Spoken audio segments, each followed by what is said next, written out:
আসসালামু আলাইকুম রহমতুল্লাহি ওয়া বারাকাতুহু। প্রিয় খামারি ভাইরা, আপনারা অনেক প্রশ্ন করেছেন যে ডিম উৎপাদনের জন্য কি ওষুধ খাওয়ালে ডিম উৎপাদন হয়। আপনাদের মাঝে আমি একটা অনেকে ইসেল আরও অনেক রকম আছে ওষুধ আছে। আমি আপনাদের মাঝে উপস্থিত হলাম ইবেট প্লাস নিয়ে।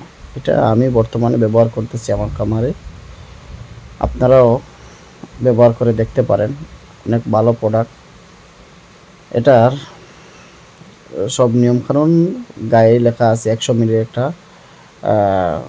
কি সিরাপ, আপনারা প্রতি লিটারে 1 মিলি করে এরকম একটা কৌটা নেবেন। আপনারা এটার সাথে পাবেন, যদি না দেয় তাহলে আপনারা নেবেন। এখানে মিলি আছে, প্রতি 1 লিটারে 1 মিলি।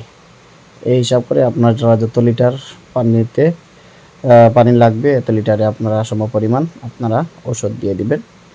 তো সবাই ভালো থাকেন, সুস্থ থাকেন। পরবর্তীতে ভিডিওতে দেখা হবে। আসসালামু আলাইকুম।